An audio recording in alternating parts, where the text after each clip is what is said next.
बहुत ही अच्छे रिएक्शंस थे। जो खुश थे वो खुश थे, जो नहीं थे वो भी देखने को मिल गया कि अच्छा आपकी जर्नी में कौन एक्चुअल में आपका फ्रेंड है, कौन नहीं है, जो सेलिब्रेशंस में आपका पार्ट बनना चाहते हैं, नहीं बनना चाहते हैं, तो सबके असली रंग भी निकल के आते हैं। मेरी गलतियाँ तो यही थी कि मैंने प्रीवियस ईयर ही नहीं देखे थे बहुत अच्छे से कभी कि अच्छा क्या होता है, कैसे पेपर देना है, क्या है। बस सुन लिया कि हाँ एक एग्ज़ाम है और ये पता है कि प्री मेंस और इंटरव्यू है, बिना एनालाइज किए उसको घुस गई मैं एग्ज़ाम देने। तो मैम जनरली देखा जाता है कि अभी बहुत सारी वेब सीरीज़ या फिर मूवीज़ वगैरह आई हैं जो कि एस्पिरेंट्स लाइफ को लेकर यूपीएससी स्पेसिफिक कवर किया गया है, जिसमें कि रिलेशनशिप के बारे में बात करी गई है और भी डिफरेंट डिफरेंट एंगल्स को कवर किया गया है, जिसमें कि आई थिंक सबसे इम्पॉर्टेंट जो चीज़ रही है इन सीरीज़ में वो रिलेशनशिप रहा है, उसको सेंटर में लेकर ही पूरे स्टोरी लाइन बनाई गई है। तो आपका कोई रिलेशनशिप रहा है और किस तरीके से ये चीज़ें प्रिपरेशन को इम्पैक्ट करती हैं या फिर क्या रहता है? Hello everyone, welcome to student of friends. अभी हमारे साथ हैं तृप्ति मैम, जिनका यूपीएससी में 199 रैंक के साथ सिलेक्शन हुआ है। ये इनका 5th अटैम्प्ट था और जो इनका ऑप्शनल है वो एंथ्रोपोलॉजी है। सो आज हम मैम से डिस्कस करते हैं कि उनकी क्या स्ट्रैटेजी रही, उन्होंने ओवरऑल प्रिपरेशन कैसे करी है, क्योंकि 5th अटैम्प्ट तक इन कंटिन्यूसली प्रिपरेशन करना काफ़ी मुश्किल हो जाता है और स्पेशली गर्ल्स के लिए तो काफ़ी चैलेंजिंग भी हो जाता है। मैम सबसे पहले आप अपना एजुकेशनल बैकग्राउंड बताइए। मेरा एजुकेशन फातिमा स्कूल गोंडा से हुआ है, स्कूलिंग क्लास 12 तक, जहाँ मैंने commerce with accountancy and mathematics अपना वो रखा था ऑप्शनल सब्जेक्ट्स। फिर उसके बाद मैंने ग्रेजुएशन बीकॉम ऑनर्स में किया कमला नेहरू कॉलेज दिल्ली यूनिवर्सिटी से। उसके बाद मैंने वहीं से प्रिपरेशन स्टार्ट कर दी थी अपनी सिविल सर्विसेज की। ओके, सो आपने ग्रेजुएशन के टाइम से बताया प्रिपरेशन, तो ग्रेजुएशन के बाद, ख़त्म ग्रेजुएशन करने के के बाद। बाद ओके, सो कहाँ से आइडिया है कि सिविल सर्विसेज ही करना है? बहुत सारे कैरियर ऑप्शंस हैं, आप वहाँ भी ट्राई कर सकते थे। स्कूल टाइम से ही जब थोड़े बड़े हुए तो रियलाइज़ हुआ कि हाँ सिविल सर्विसेज, क्योंकि हमारे यूपी और बिहार में थोड़ा इसका क्रेज़ भी है। हाँ। और उसके अलावा पता चला कि हाँ कितनी अपॉर्चुनिटीज़ मिलती हैं, तो वहाँ से मतलब थोड़ा सा मोटिवेशन मिला कि हाँ सिविल सर्विसेज में जाना है। ओके मैम, सो अभी फाइनली आपको कैसा लग रहा है? आपका सिलेक्शन हो गया, बहुत अच्छा लग रहा है कि फाइनली नाम आ गया लिस्ट में, अब दोबारा प्री नहीं देना पड़ेगा। राइट, और आप आईएएस के लिए सिलेक्ट हुए, राइट? ओके मैम, सो आपके बाकी के अटैम्प्ट्स के बारे में बताइए, जो आपने पहले 4 अटैम्प्ट्स दिए, उसमें क्या रिजल्ट रहा? फर्स्ट अटेम्प्ट में आई थिंक उतना प्रिपरेशन हुआ ही नहीं था जब 2018 में पहला प्री दिया, तो थोड़ा सा फैमिली प्रेशर और उसमें दे दिया कि हाँ उतना गाइडेंस भी नहीं था, तो वो अटेम्प्ट ऐसे ही गया। फिर सेकेंड और थर्ड अटेम्प्ट में आई थिंक इतना पढ़ाई मैंने किया ही नहीं था, सेकेंड अटेम्प्ट भी बिना एनालाइज किए ऐसे ही दिया। थर्ड अटेम्प्ट में मस्ती में, घूमने में, लाइब्रेरी और ये सब फ्रेंड्स के साथ बाहर घूमना, पढ़ाई कम करना, उतना मतलब मैं वो टाइम ना देना पढ़ाई को। उसके बाद थर्ड अटेम्प्ट ऐसे गया। फिर फोर्थ में तब तक रियलाइज़ हो गया बहुत लेट होता जा रहा है, टाइम जा रहा है। फिर वहाँ पे थोड़ा सीरियसनेस आई कि हाँ अब पढ़ना है, अच्छे से पढ़ना है। फिर उस टाइम पे पढ़ाई की, तो फोर्थ में मेरा प्री क्वालिफाई हुआ था, बट मेरा मेंस नहीं हुआ था, क्योंकि प्री में ही इतना टाइम डिवोट कर दिया कि मेंस के लिए कभी पढ़ने का मौका नहीं मिला। फिर फिफ्थ में मैंने ब्रेक लिया, क्योंकि रियलाइज़ किया हाँ प्री निकल सकता है, तो अब मेंस पे फोकस करना है। तो मैंने एक साल पूरा ब्रेक लिया, अपना ऑप्शनल मैंने पब्लिक एडमिनिस्ट्रेशन से एंथ्रोपोलॉजी में चेंज किया, और फिर जाके मैंने फिफ्थ अटेम्प्ट दिया था, जिसके बाद ये रिजल्ट आया। ओके, और ऑप्शनल चेंज करने के पीछे आपका क्या रीज़न था? मतलब क्या बेसिकली आइडिया था? फर्स्ट अटेम्प्ट था जब मैंने प्री और मेंस दोनों के लिए पढ़ रही थी पब्लिक एडमिनिस्ट्रेशन को, तो वो ऑप्शनल मैंने ऐसे लिया था कि क्लास 12th की बिजनेस स्टडीज़ में भी कुछ थियरीज मुझे दिखी थी 11 जी। 12th में, तो वो मैच कर रही थी पबैट से, तो मैंने उसको सोचते हुए पब्लिक एडमिनिस्ट्रेशन का ऑप्शनल लिया। बट जब पढ़ने लगी तो रियलाइज़ हुआ वो मेरे लिए बहुत मोनोटोनस ऑप्शनल हो गया था, कि बहुत डल, कि मेरे को उसमें इंटरेस्ट नहीं आ रहा था। फिर धीरे धीरे जब फर्स्ट सेकंड थर्ड में तो मेरा पूरा फोकस प्री पे हो गया, तो फोर्थ में जब मैंने प्री और मेंस दिया ऑप्शनल, तो मेरे को रियलाइज़ हुआ कि हाँ मुझे अब ऐसा ऑप्शनल चाहिए जो मेरे लिए इंटरेस्टिंग हो और जो मैं पढ़ना चाहूँ, क्योंकि फिफ्थ अटेम्प्ट तक मेरे को हो गया था कि मुझे कुछ ऐसा ऑप्शनल चाहिए जो मेरे साथ रहे। तो इसलिए फिर ऑप्शनल्स की लिस्ट में एंथ्रोपोलॉजी सबसे ऊपर आया, वो मुझे इंटरेस्टिंग लगा और स्कोरिंग भी है, तो मैंने कहा anthropology is the optional I will go for. ये एक मंजिल है तो रास्ते भी होंगे, और एक मेंटर भी जो मुश्किलों को आसान बना दे। नतीजे संयोग नहीं होते, दूसरों से बेहतर स्कोर होते हैं। GS Score, an institute for civil services. Good career is a process, and mentoring at GS Score is driven by primarily 2 objectives. One is empowerment and another is excellence. This is what we are known for.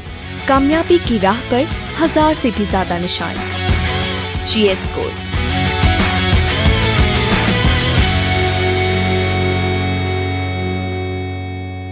Okay ma'am, ma'am आपको around 5 year कुछ हो गए हैं आपको preparation करते हुए, और आपने ऑप्शनल भी शिफ्ट किया।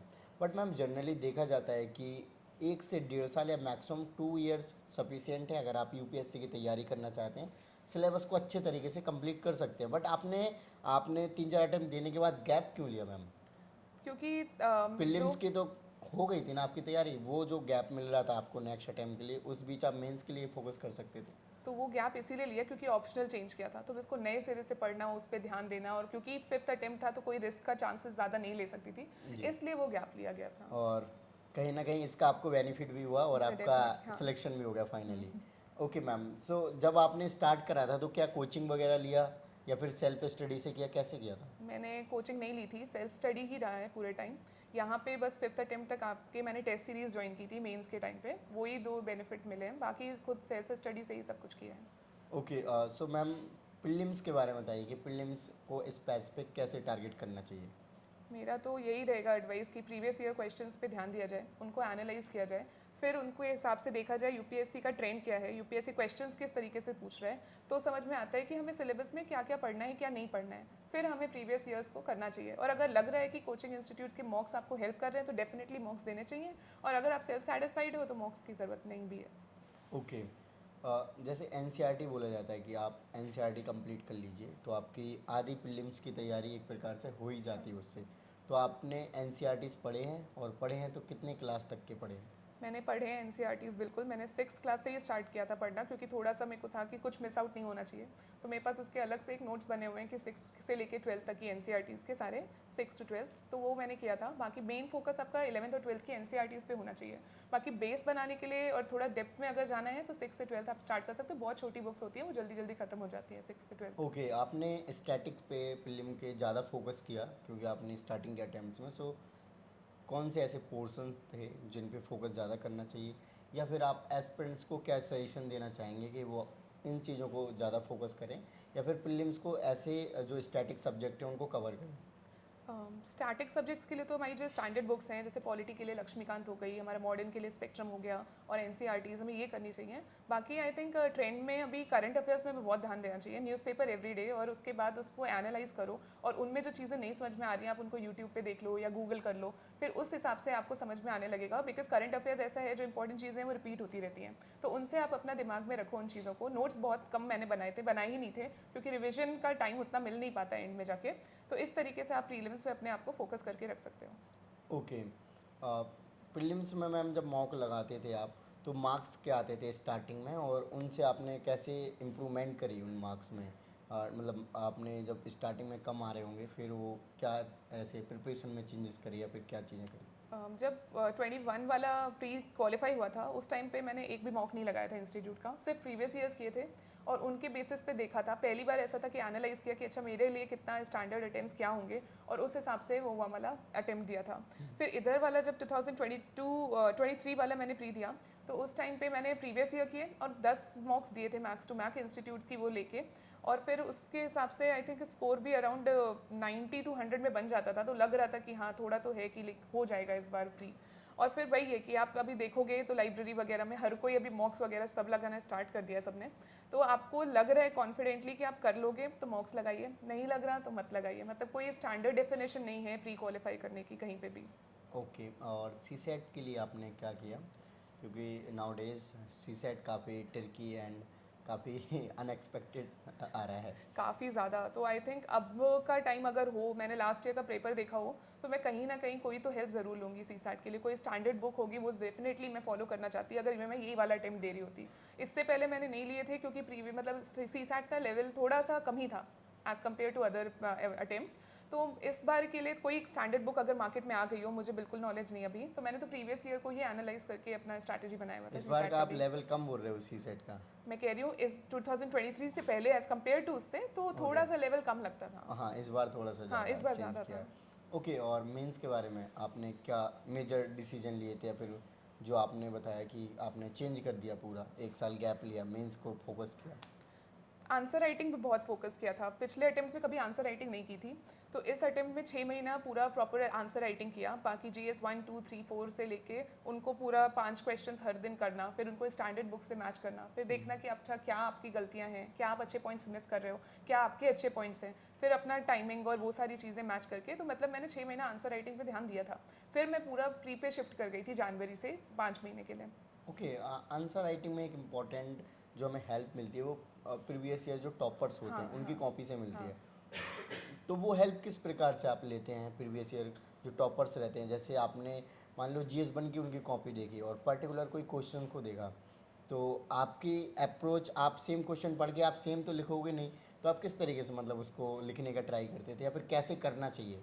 Definitely previous year toppers marksheet बहुत हेल्प करती हैं आंसर शीट्स। उसमें क्या होता है कि मैंने ये देखा कि किन टॉपर्स की मार्कशीट्स अवेलेबल हो जाती हैं, तो किन सब्जेक्ट्स में किन टॉपर्स के हाईएस्ट आए हैं, फिर उन टॉपर्स की मार्कशीट को निकालना, फिर उनको एनालाइज करना। फिर क्योंकि आप लिख रहे होते हो तो आपको ये नहीं पता कि क्या स्टैंडर्ड है, किस तरीके से आप लिखो, क्योंकि कोचिंग इंस्टीट्यूट्स के आंसर्स बहुत बेसिक और वो हो जाते हैं कि मतलब आप वैसे आंसर्स नहीं लिख सकते हो, बहुत बुकिश लैंग्वेज है वो। तो एकदम रियलिस्ट कंटेंट बनाने के लिए उन आंसर्स को देखोगे तो आपको एनालाइज कर पाओगे कि अच्छा इतने टाइम में इतना ही लिखना है, ये भी सफिशिएंट है, इसमें आपको मार्क्स मिल जाएंगे। मैप्स बनाना, कहीं डायग्राम्स यूज़ करना, क्वालिटी ऑफ कंटेंट कैसा होना चाहिए, क्या एनरिचमेंट आप कर सकते हो आंसर्स में, तो उनसे हेल्प मिलके फिर अपने दिमाग में बनाते हो कि अच्छा मैं भी आंसर लिखूंगा तो ये चीज़ें बेनिफिट करेंगी आगे जाके। Okay, so mind map, flow charts या फिर जो पेन वगैरह यूज़ कर रहे हैं हेडिंग बनाना या फिर पॉइंटिंग करना, ये कितने हद तक सही रहते हैं? अगर जो आपको आ रहा है पहले तो वो लिख लो, बेसिक चीज़ें बहुत इंपॉर्टेंट वो चीज़ें लिखो। फिर आते हैं कि जब आपके पास टाइम कम बच रहा है उस टाइम पे आप फ्लो चार्ट्स, माइंड मैप ये बना के जब लास्ट के क्वेश्चंस बचते हैं ना, तो लोग ये चीज़ें यूज़ करते हैं, फिर वहाँ पे वो डेफिनेटली हेल्प करता है। ओके, आपके चारों GS में सबसे स्ट्रॉन्ग कौन सा पोर्शन है? मेरा GS 2 सबसे स्ट्रॉन्ग पोर्शन था। और मार्क्स वगैरह भी आए हैं तो किसमें सबसे ज़्यादा आए हैं? आई थिंक मेरे एथिक्स में शायद सबसे ज़्यादा है वैसे, ओके, तो GS 2 में कम है? थोड़े से। ओके तो स्ट्रॉन्ग था उसमें कम हो गया है, ऐसा कहना चाहोगे मतलब आप? कम भी नहीं काफ़ी कहूँगी, आई थिंक एज कंपेयर मतलब डिसेंट। सब हाँ डिसेंट है। ओके ओके, तो जैसे GS 1 के जो सब्जेक्ट हैं वो बाकी आपके प्रीलिम्स में भी ओवरलैप होते हैं, तो आपको लगता है कि अगर हम मेंस की तैयारी करते हैं तो प्रीलिम्स की हो जाती है? होती है, बट कुछ हद तक होती है, क्योंकि मेंस और प्री में आंसर्स जो वो ढूंढ रहे हैं वो कुछ अलग ही ढूंढ रहे हैं। मतलब मेंस में आपका थोड़ा सब्जेक्टिव नॉलेज है तो इन डेप्थ थोड़ी चीज़ें पता है, बट प्री में आपको to the point exact knowledge होनी चाहिए। तो डेफिनेटली हेल्प मिलती है, बट प्री मेंस एक बेस बना देगा आपके प्री को सॉल्व करने के लिए। ओके, मेंस में जब पेपर देने जाते हो तो टाइम का काफ़ी कांस्टेंट रहता है और आपको काफ़ी टाइम लिमिट में करना होता है। आपने जैसे क्वेश्चन का आंसर लिखा, और जनरली हम स्कूल या कॉलेज के एग्ज़ाम में लिखते हैं, हमें पता होता है कि जो आंसर मैंने लिखा है मुझे बहुत अच्छा नहीं आ रहा था, मेरे अकॉर्डिंग तो इसमें अगर 100 मार्क्स का है तो 10 मार्क्स मैं डिज़र्व करता हूँ। आपके साथ कुछ ऐसा हुआ कि ये क्वेश्चन जो आपने मेंस में लिखा है और आपको एक्सपेक्टेशन नहीं थी उस आंसर से और ज़्यादा कुछ पता ही नहीं है, बट हाँ कि कॉपी भरना है, शायद कुछ मार्क्स मिल जाएंगे, उस तरीके से लिख दिया? एक दो क्वेश्चंस में ऐसा हो जाता है कि आपको सारे के सारे क्वेश्चंस पूरी तरीके से नहीं आ रहे होते, तो जो आ रहे हैं वो आप बहुत अच्छा लिखो, जो नहीं आ रहे हैं उसमें आप स्मार्ट वर्क करो कि हाँ आपको जो क्वालिटी मतलब ओवरऑल नॉर्मल चीज़ें पता है ना, जनरल चीज़ें उनको अच्छे से लिख दो, क्योंकि हर किसी को सारे क्वेश्चंस का आंसर नहीं पता होता, और यही मेंटली अपने आप को आपको कॉन्फिडेंस देता है कि हाँ हर किसी को सब कुछ नहीं पता। तो जिनके नहीं आ रहे मतलब थोड़े आ रहे हैं उनको अच्छे से एनरिच करके लिखो, उसमें अच्छे डायग्राम्स बनाओ, उनको प्रेजेंटेबल बनाओ, जो आ रहे हैं उनको आप पूरा लिखिए। ओके मैम, और जो ऑप्शनल है आपने जो शिफ्ट किया तो उसमें कितना बड़ा योगदान रहा आपको सिलेक्शन दिलाने में, या फिर यूँ कहें कि जो एंथ्रोपोलॉजी आपने लिया, क्योंकि आपका इंटरेस्ट का तो था नहीं पहले, आप अगर इंटरेस्ट का होता तो आप पहले ही उसको चूज़ कर लेते, तो उसको पढ़ना कितना आसान रहा, उसका कंटेंट एंथ्रोपोलॉजी का तो मैक्सिमम टॉपर भी ऑप्ट करते हैं, तो आपने कैसे किया?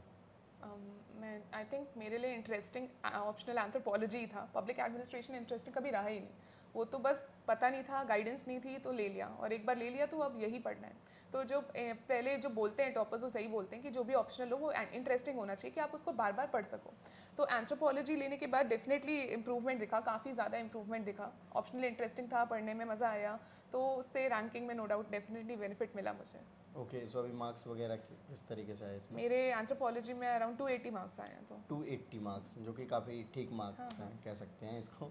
ओके, और मेंस में मैम आपके जो कंपलसरी पेपर होते हैं उनको आपने कितना टाइम दिया है, फिर कितना टाइम देना चाहिए एस्पिरेंट्स को? मेंस में जो कंपलसरी मेरे लिए लैंग्वेज ऑप्शनल था, तो उसमें हिंदी और इंग्लिश होता है। इंग्लिश तो आई थिंक सब कर ही लेते हैं।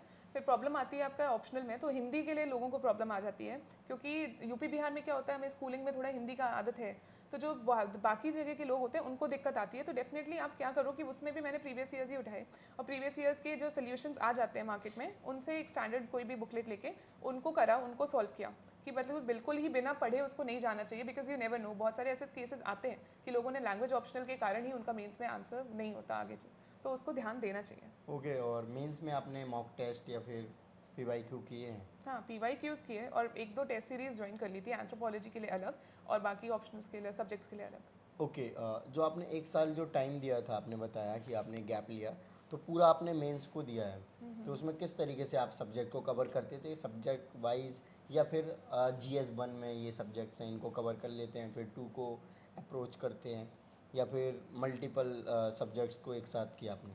तो उसको ऐसे डिवाइड किया था कि ऑप्शनल तो रहता ही रहता था, उसके साथ मैंने 2 GS के सब्जेक्ट्स ले लिए थे, तो मैं GS1 और 3 को साथ में रखा और 2 और 4 को साथ में रखा। तो एक एक महीना डिवाइड कर दिया था कि हाँ, एक महीने में इतना, 2 महीने में ये वाला पार्ट हो जाना चाहिए, इन 2 महीनों में ये GS हो जाना चाहिए, इस तरीके से एक टाइम टेबल बनाया हुआ था। तो एवरेज कितने घंटे आपने डेली पढ़ाई करी अपने?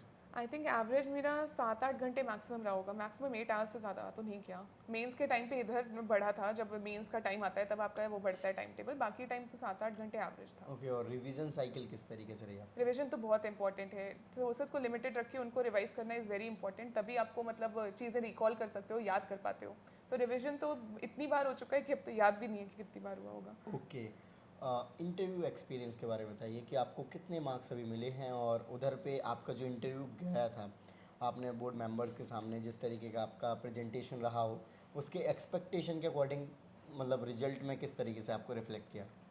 इंटरव्यू में मेरे 180 मार्क्स आए और संजय वर्मा सर का बोर्ड था मेरा, तो बहुत लाइट एटमॉस्फेयर करते हैं वो, बहुत आपको कंफर्टेबल फील कराते हैं इंटरव्यू में। तो मॉक जैसा बिल्कुल नहीं होता कि क्वेश्चन आंसर राउंड नहीं है, आपके साथ वो एक डिस्कशन कर रहे होते हैं, वहाँ पे हेल्दी डिस्कशन होता है, आपको आंसर नहीं आता आप सॉरी सर बोल के आगे बढ़ सकते हैं, और उसके बाद में वो एक हंसी मजाक का भी एटमॉस्फेयर वहाँ पे रहेगा।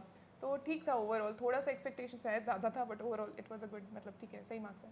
ओके मैम, जैसे आपने ओवरऑल 5 साल अराउंड तैयारी करी है, तो उस टाइम पे किस तरीके की प्रॉब्लम्स आपको सामने देखने को मिली? फैमिली प्रॉब्लम्स हो सकते हैं, या फिर फ्रेंड्स को लेकर कि आपको बार बार लोग बोल रहे हैं क्यों सिलेक्शन नहीं हुआ, किस तरीके से? प्रॉब्लम्स डेफिनेटली आती हैं, लाइक एक फैमिली प्रेशर भी होता है, सोसाइटी रिलेटिव्स का कि हाँ चीज़ें हो जानी चाहिए, क्यों नहीं हो रहा, इतना टाइम लग रहा है, पढ़ रही है, क्या कर रही है, मतलब छोड़ देना चाहिए। तो इस तरीके की प्रॉब्लम्स आती हैं, मेंटली आप बहुत डिस्टर्ब रहते हो, जब तक आपको फेलियर्स दिख रहे होते हैं, तो उस चीज़ को कंट्रोल करना, दोबारा से वही चीज़ें पढ़ना, तो इन चीज़ों को फिर करना, और फिर दोस्तों से हेल्प भी मिलती है, बहुत दोस्त ऐसे होते हैं जो आपको ताने भी मारेंगे पीछे से, तो हर तरीके के लोग होते हैं और उनसे डील करना इन अटेम्प्ट्स में, ये बहुत बड़ा चैलेंज है। ओके, अभी आपसे ऑफ कैमरा जब बात हो रही थी, तो आपने बोला कि आपने किसी को बताया भी नहीं था, इस बार आपका प्रीलिम्स क्लियर हो गया। मैम, जनरली ये 2 तरीके से चीज़ें वर्क करती हैं, अगर आप किसी को बता देते हैं और अगर आपको वो मतलब बोल रहे हैं या फिर टोंट मार रहे हैं, तो उससे कई बार हम और पॉजिटिव उस चीज़ को लेते हैं, फिर डबल या फिर उससे जो हम अभी मेहनत कर रहे हैं उससे ज़्यादा कर देते हैं, तो कहीं ना कहीं फिर वो हमारे जो गोल है हमारा, उसको अचीव करने में हेल्प भी कर रहा है एक प्रकार से देखा जाए। और तो आपने ऐसा क्यों किया?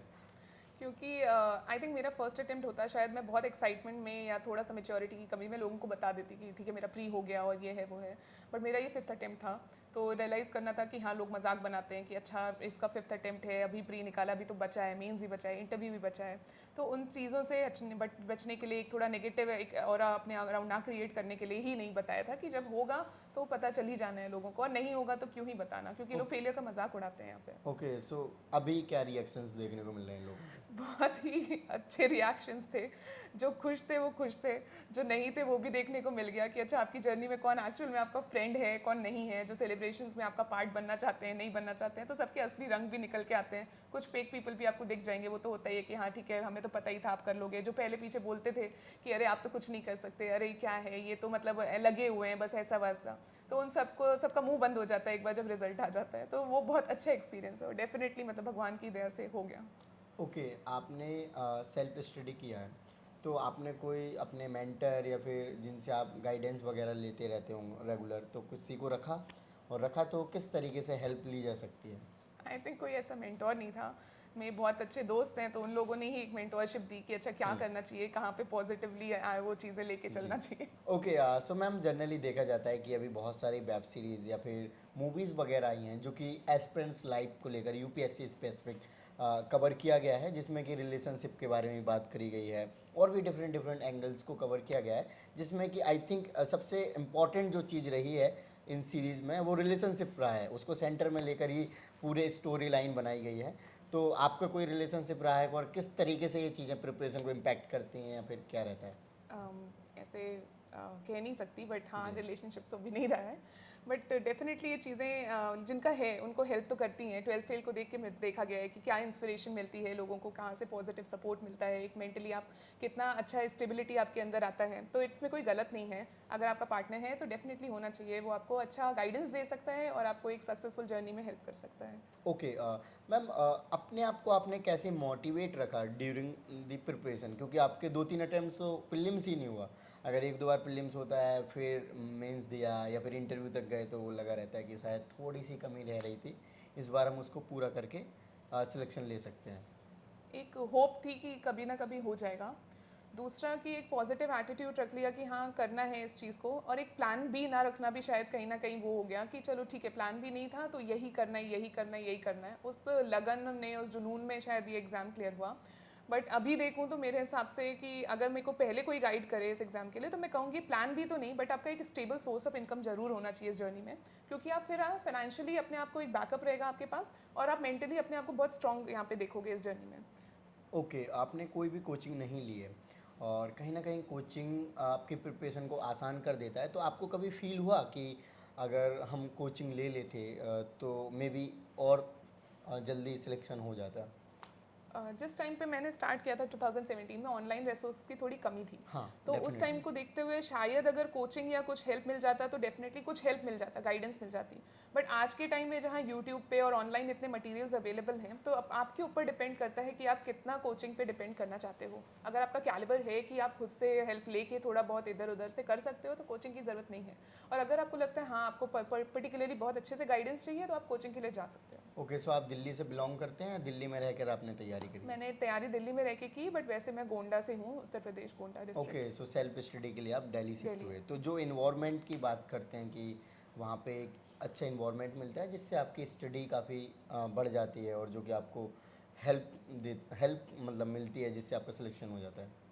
हाँ, ये दिल्ली में डेफिनेटली वो एनवायरनमेंट मिलता है। इनफैक्ट जब तक मैं दिल्ली में 2019 का अटेम्प्ट था, उस टाइम पे मैं घर में ही रह के पढ़ाई की, फिर भी कोई डिफरेंस नहीं दिखा। गोंडा और दिल्ली मेरे लिए सेम हो गया। 20 या 21 में मैंने लाइब्रेरी ज्वाइन की थी, तो उस टाइम पे जब मैं लोगों से आसपास में अपने मिली तो मुझे समझ में आया कि हाँ आपकी स्ट्रैटेजीज़ में क्या चेंजेस आने चाहिए। आपके दोस्त वहाँ पे जब बनते हैं वो बताते हैं कि हमने क्या पढ़ा, क्या गलतियाँ हुई। मुझे ORN का फुल फॉर्म तब जाके पता चला था कि ORN is old Rajendra Nagar. तो डेफिनेटली वो चीज़ें भी मुझे धीरे धीरे लाइब्रेरी और यहाँ आके पता चला। आपको अलूफ नहीं रहना है, लाइब्रेरी कुछ होता है हाँ, ऐसे कुछ कि करके। वहाँ पे पढ़ना हाँ, होता ये है बात ऐसे। तो एकदम सच है।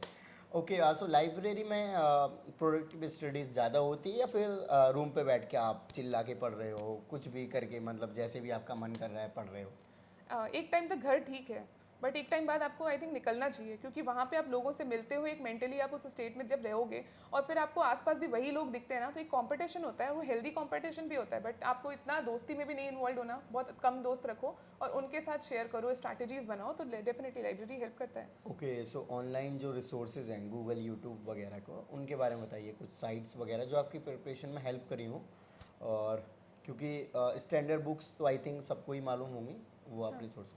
मेरे लिए हेल्पफुल था आई थिंक प्री से में और मेंस में टारगेट यूपीएससी एक चैनल है, तो उससे मुझे काफ़ी हेल्प मिली थी कि उनका कंटेंट मुझे लगा काफ़ी जेन्युइन है, तो उस चीज़ ने मुझे हेल्प की। बाकी गूगल तो ऑनलाइन जो आपको लग रहा है कि आप टाइप कर दो वो आपको मिल जाएगा। यूट्यूब पे भी किसी की भी वीडियोस देख ली, तो ये था, मतलब कोई स्टैंडर्ड वो नहीं था। एक बेसिकली टारगेट यूपीएससी का मैंने बहुत हेल्प लिया था बीच में, तो वो एक अच्छा चैनल लगा मुझे। ओके, और आपको क्या ऐसी कमियां नज़र आई कि आप जो इनिशियल अटेम्प्ट्स में नहीं करते तो आपका जल्दी सिलेक्शन हो जाता, और क्योंकि गर्ल्स के साथ थोड़ा सा और प्रेशर क्रिएट होता है कि उनको जल्दी सिलेक्शन लेना चाहिए, 6-7 साल फिर वो ग्रेजुएशन के बाद दे रहे हैं, तो काफ़ी एक लंबा टाइम हो जाता है। हाँ, मेरी गलतियाँ तो यही थी कि मैंने प्रीवियस ईयर ही नहीं देखे थे बहुत अच्छे से कभी कि अच्छा क्या होता है, कैसे पेपर देना है, क्या है। बस सुन लिया कि हाँ एक एग्ज़ाम है और ये पता है कि प्री मेंस और इंटरव्यू है, बिना एनालाइज़ किए उसको घुस गई मैं एग्ज़ाम देने। तो उसको बहुत पेशेंटली आपको डील करना होता है। जब तक आप प्रॉपरली प्रिपेयर्ड नहीं हो। मिनिमम मुझे लगता है 1.5 से 2 साल तो आपको यहाँ पे देना है, फिर आप अटेम्प्ट देने के लिए आओ, तो आपको मतलब चीज़ें समझ में आएंगी। जब तक आप मेंटली उस पे नहीं हो कि आपका प्री और मेंस बहुत अच्छे से हो गया है, आपने मॉक भी दे लिए हैं, टेस्ट सीरीज़ लगा ली हैं, तब तक आप प्री देने मत आओ। तो वो एक गलती है जो मुझे लगता है मुझे किसी ने पहले बताया होता तो ठीक था। Okay okay, so thank you so much ma'am. Thank you. Friends, आपने देखा कि हमने मैम के साथ डिटेल में इंटरव्यू किया। आई होप आपको ये वीडियो अच्छी लगी हो तो लाइक करें। जय हिंद।